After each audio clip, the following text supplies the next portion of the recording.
Bapak Ibu, yuk kita lihat gambar di depan. Ada seorang anak yang menaiki tangga. Misal ibaratkan anak ini dari lantai 1 mau ke lantai 2, maka dia harus menaiki tangga. Seorang ayah adalah pembuat tangga yang jelas. Dia membuat anakan tangga yang bisa dipijak oleh anaknya.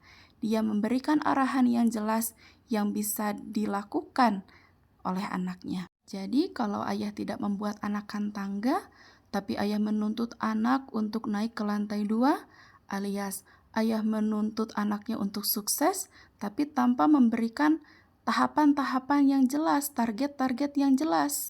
Apa yang terjadi Bapak Ibu? Ya, anak-anak kita akan merasa kebingungan. Bahkan tidak banyak yang suka menjadi stres karena merasa tidak tahu harus bagaimana, merasa frustasi. Otaknya tidak memiliki pemahaman tentang apa yang harus dia lakukan. Ada juga sebagian yang malah membenci ayahnya, menganggap bahwa ayahnya itu memiliki keinginannya sendiri. Ayah dianggap tukang ngatur kehidupan anaknya. Padahal mungkin sebetulnya anaknya belum memahami maksud dari ayahnya.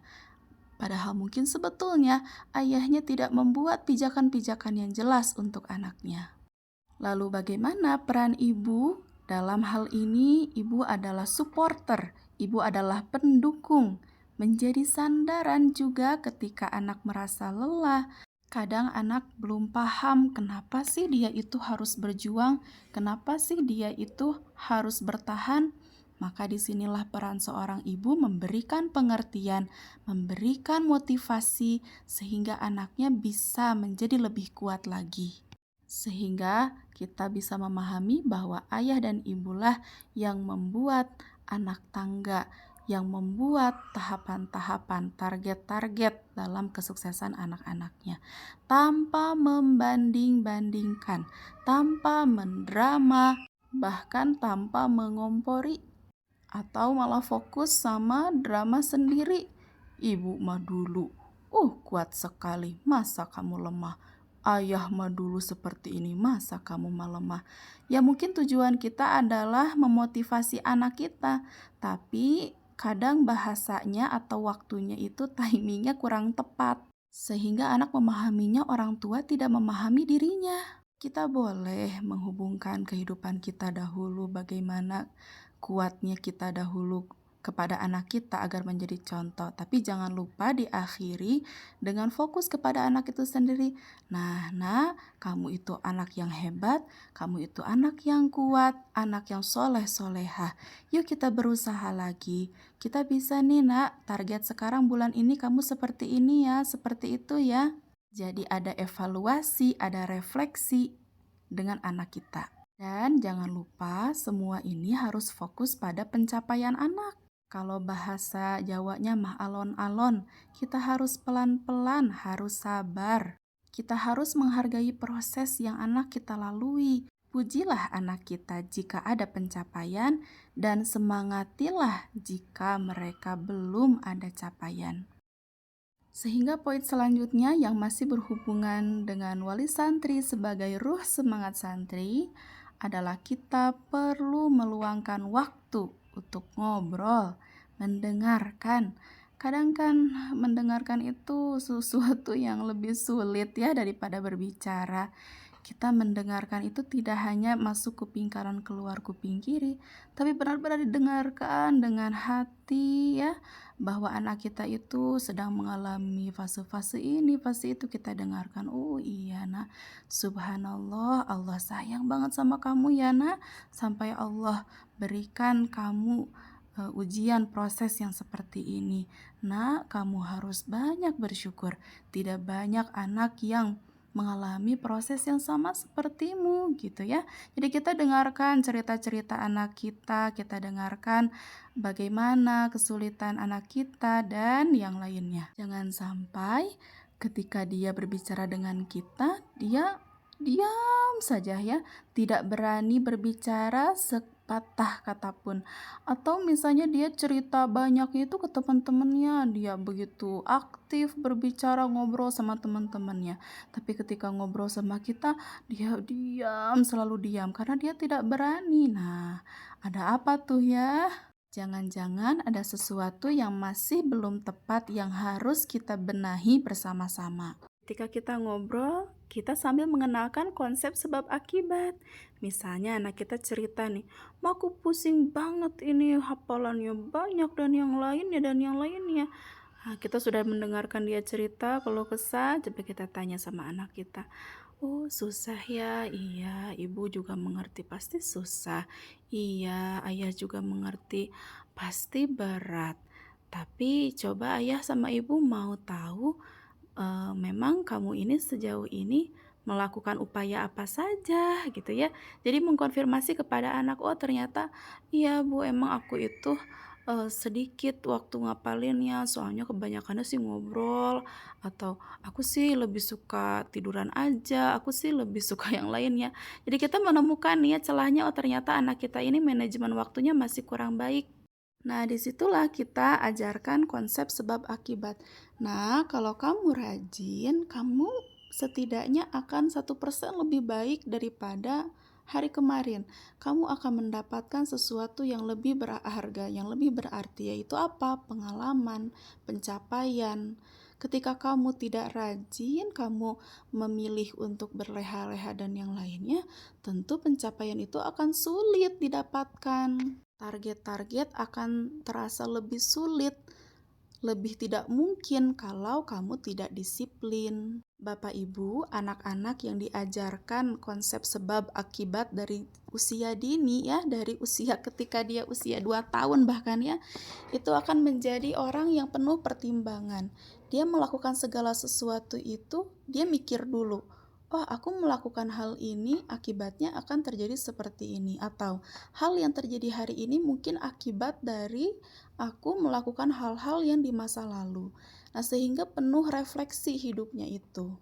Dan juga tidak mudah menyalahkan orang lain, tidak mudah melempar tanggung jawab kepada orang lain, tapi dia akan ambil tanggung jawab itu, dia akan terima hikmah yang dia dapatkan dari pelajaran-pelajaran yang Allah berikan kepada dia. Selanjutnya, poin yang ketiga adalah menghargai pencapaian anak ini dengan afirmasi positif.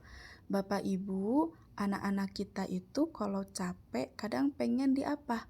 Dipuji ya Bapak Ibu, begitupun dengan kita. Senang ya Bapak Ibu kalau dipuji, senang ya Bapak Ibu kalau Bapak Ibu sudah berusaha terus dihargai ya, diafirmasi, diterima, dihargai, apalagi dengan kata-kata yang positif, apalagi dengan ekspresi yang positif. Ya, misalkan ketika anak kita bercerita kepada kita, kita afirmasi mereka dengan, "Wah, kamu hebat banget. Wah, begini, wah, begitu ya." Jadi kita puji anak-anak kita itu sehingga jika kita terbiasa melakukan afirmasi positif, dia tidak lagi menjadi orang yang bergantung kepada validasi eksternal namanya Bapak Ibu. Apa itu validasi eksternal? Validasi itu artinya divalidkan ya, disahkan, diterima, diapakan ya bahasa kitanya, dinilai ya Bapak Ibu oleh eksternal. Eksternal itu oleh orang-orang yang ada di luar. Misal ada si fulan yang melakukan kebaikan, tapi kebaikan yang dia lakukan itu sangat butuh validasi eksternal, sangat butuh dipuji orang, sangat butuh dibilang bagus sama orang. Kalau tidak dibilang bagus, kalau tidak dipuji, itu dia akan sakit hati, kecewa, dan tidak mau melakukan kebaikan itu lagi. Bayangkan ya Bapak Ibu, jika anak-anak kita ini anak-anak yang tidak tumbuh dengan afirmasi positif dari orang tuanya, maka dia akan menjadi manusia yang sangat bergantung kepada validasi eksternal, yang jika dia melakukan sesuatu itu harus diumbar, harus dibilang bagus sama orang, harus dikatakan hebat sama orang-orang. Padahal penilaian oleh orang lain itu tidak ada yang benar-benar benar, tidak ada yang benar-benar objektif. Penilaian manusia itu akan selalu subjektif. Lalu penilaian yang paling objektif itu adanya dari siapa? Ayo, dari siapa Bapak Ibu? Betul, dari Allah Subhanahu wa Ta'ala. Jadi, kalau anak-anak kita selalu diberikan afirmasi positif, insya Allah kita akan mengajarkan kepada mereka bahwa kebaikan yang kita lakukan, apapun yang kita lakukan, itu dinilai baik oleh Allah Subhanahu wa Ta'ala. Dan ketika kita melakukan hal-hal yang baik, itu akan berdampak baik untuk diri kita sendiri, tanpa harus dikatakan baik oleh orang lain. Itu insya Allah yang akan membalasnya nanti. Selanjutnya poin yang keempat adalah menyatakan kasih sayang dengan proporsional. Maksudnya seperti apa Bapak Ibu? Bapak Ibu sayang sama anak-anaknya? Tentu sayang. Tapi anak-anak kita itu kadang ada yang mereka ini masih harus mendengarkan istilah kasih sayang itu. Kita bilang aja ke anak kita sebelum tidur, kita bilang, "Nah, ibu itu seneng banget, sayang banget sama kamu. Ibu atau ayah itu sangat bersyukur kehadiran kamu di sini. Karena kamu, ayah belajar. Karena kamu, ibu menjadi kuat." Ya, dengan kata-kata apapun itu, bilang ke anak kita bahwa kita itu menyayangi anak kita.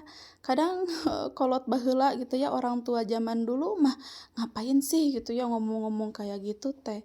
Tapi pada akhirnya anak-anak kita ini merasa bahwa apa yang sudah kita berikan, yang kita korbankan untuk anak-anak kita itu dianggapnya itu bukan kasih sayang.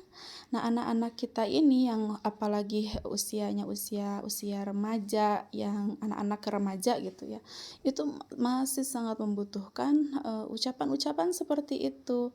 Yakinkan kepada mereka bahwa mereka itu tidak membutuhkan kasih sayang pacarnya ya, yang malah ternyata merusak dia, tapi mereka itu membutuhkan kasih sayang kita gitu ya.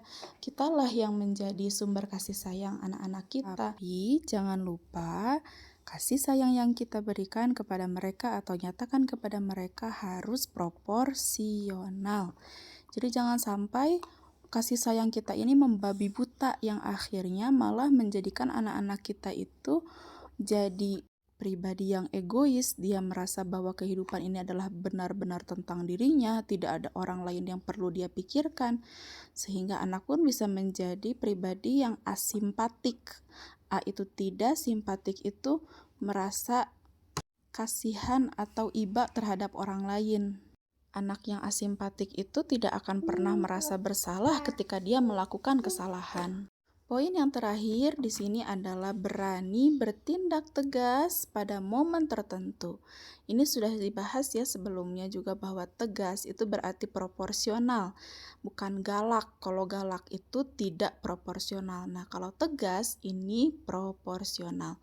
Bapak Ibu, anak-anak kita itu manusia, mereka itu kadang suka ngahajakeun gitu ya, pengen tahu batasan kesabaran kita itu sampai mana, terus ngotelan gitu bahasa Sundanya mah. Kadang juga mereka lupa atau kadang mereka imannya sedang lemah sehingga mereka melakukan sesuatu yang dilarang misalkannya seperti itu. Maka kita sebagai orang tua harus tegas ke anak kita. Jangan kita berpikir, aku teh bandingku sayang sama anak kita teh karena dia itu waktu dulu misalnya ya merupakan bayi yang prematur atau dulu pernah ada operasi atau apa gitu ya, sehingga anak kita itu nggak berani ya, nggak tega gitu untuk tegas kepada anak kita itu, tidak berani berkata tidak, dan kita merasa bersalah gitu ketika kita bertindak tegas ke anak kita itu.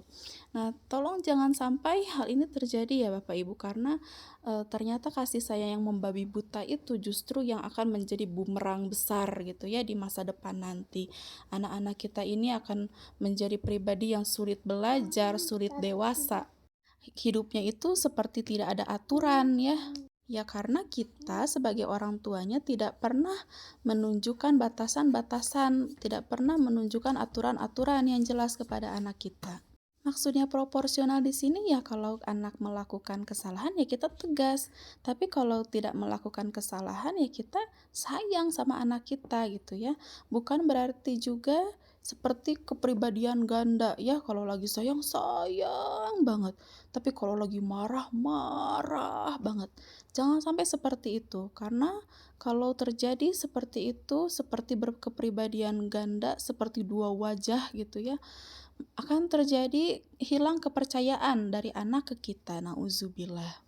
Lalu Teh Lilis bagaimana marah yang baik, tegas yang baik gitu ya ke anak kita? Ya ibaratkannya kalau anak kita melakukan kesalahannya itu level 2, maka kita marahnya jangan level 9. Yang 7 kemana nih? Kan harusnya juga 2 ya, proporsional. Ya kalau anak kita melakukan kesalahannya ini levelnya 2, ya maka kita marahnya pun levelnya 2. Dan fokus pada kesalahannya saja serta fokus kepada solusinya. Jangan melebar ke sana ke sini, jangan membuat drama ya. Atau misalnya, iya udah ibu teh udah gak kuat, ayah teh udah gak kuat, ayah teh mau mati aja gitu ya. Atau bahasa-bahasa yang aduh jangan sampai terdengar oleh anak kita ya, karena itu akan masuk ke alam bawah sadarnya dia dan dia memiliki standar hidup yang sama, bahkan lebih buruk daripada kita ya yang negatifnya. Atau sudah dikatakan ya sebelumnya, membuat apa perbandingan ya, kenapa sih kamu itu anaknya kok apa susah banget diajarin, gak kayak kakak kamu, gak kayak anak tetangga misalkan ya, sehingga dibanding-bandingkan anak itu ya dan dia merasa ya terus kenapa tuh harus ada aku di dunia ini. Nah mulai ya pemikiran-pemikiran toksik tuh udah mulai muncul-muncul lagi. Ya jangan boleh membanding-bandingkan atau mengomporin ya, ini mah ngomporin anak. Jangan sampai terjadi hal seperti itu ya, tong sarwana. Ya, kita kan di sini posisinya sebagai orang tua, ya berarti kita harus apa? Harus dewasa. Nah, kita juga di sini perlu membangun pikiran-pikiran positif ke anak kita ya. Jangan sampai kita mengeluarkan kata-kata dasar kamu si bodoh, si oon, si pemalas lah, si apalah ya, si apalah. Jangan ada istilah-istilah negatif ya atau afirmasi negatif ke anak-anak kita itu. Sehingga tidak terjadi mind blocking, tidak terjadi pemikiran yang stuck gitu ya di situ. Seperti misalnya ketika kita bilang ke orang lain, iya ada anak saya memanja. Jadi anak tuh mikir, oh kalau dia itu ya manja anaknya gitu. Semanja-manja anak oge dina pada na oge gitu ya. Anak kita itu seperti itu. Kita harus bilang ke anak kita, kamu itu mandiri. Nah, kamu itu bisa sebetulnya. Kamu itu mandiri loh sebetulnya. Yuk semangat lagi dan yang lainnya. Sehingga akan menjadi dalam bawah sadarnya dia tuh, oh aku itu sebetulnya orangnya tuh bisa mandiri loh. Aku itu sebetulnya hebat loh dan yang lainnya. Sehingga di situ ada ya tulisan yang warna merah. Didikan orang tua itu merupakan fondasi mental dan jiwa santri-santrinya. Mental anak-anak kita itu dibangun oleh orang tuanya. Bapak Ibu, anak-anak kita itu masuknya ke Gen Z. Gen Z itu anak-anak yang lahirnya kesini ya tahun 2000-an kesini. Dan itu mereka adalah anak-anak yang dimana orang tuanya ya alias Bapak Ibu sendiri mungkin sebagian tidak mengalami perihna atau dididik dengan keras oleh orang tuanya Bapak Ibu alias oleh kakek neneknya si anak. Atau mungkin Bapak Ibu merasa ini nih aku dulu mengalami kaperih, maka anak aku mah ulah aya perih nah hirupna teh. Nah, ada mungkin nih orang tua tuh yang seperti itu. Sehingga diberikanlah anak ini segala kemudahan ya, diberikan segala sesuatu dengan instan tanpa proses yang perih, tanpa proses yang panjang. Dan anak-anak ini apa nih akhirnya menjadi jiwa-jiwanya itu lemah gitu ya. Mentalnya pada lemah. Disebutlah mereka sebagai generasi strawberry.